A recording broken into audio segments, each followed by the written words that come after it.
L'ouverture d'un portail vers le Nexus est une aubaine pour Puck. Le patriarche des redoutés singes du chaos. Oh oui, bientôt le paysage de ce nouveau monde sera à feu et à poil. Il n'y a rien de mieux qu'une bonne vieille bagarre pour élargir le sourire cruel de ce barbare slimesque. Les autres familles de Keepers peuvent commencer à trembler. Il arrive. Enfin, il doit juste s'assurer que ces petites terreurs d'enfants fassent correctement leur corvée. Et ensuite... Oh oui, ça va barder. Les terres vont trembler devant... Quoi? Sortir les ordures? Il ne l'a pas déjà fait le mois passé? Bon, il va vite en charger. Mais après ça, sa fidèle hache va enfin... Quoi? Encore? Attendez. Il a des ancêtres qui ont un petit service à demander. Il va vite aller leur donner un coup de pouce. Il en a 4. Ça ira vite. Bref. L'heure de la baston va sonner dès que Puck trouvera un moment pour lui.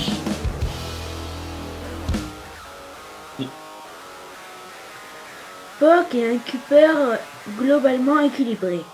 Il marche sur 3 résultats, il saute sur 3 résultats et il pousse sur 2 résultats. Sur les 3, il pousse 2 fois. Et pour le 5, il pousse normalement. Ça veut dire...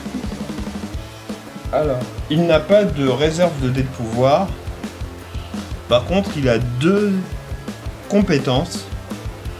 La première, sauvagerie. Au début de son tour, si votre réserve est vide, vous pouvez activer la sauvagerie. Lancer 2 dés supplémentaires, mais vous ne pouvez pas relancer ce tour. Puis au début du tour du prochain joueur, lancez un dé et placez le résultat dans votre réserve. Ashkiri. Cette capacité permet à Puck d'attaquer.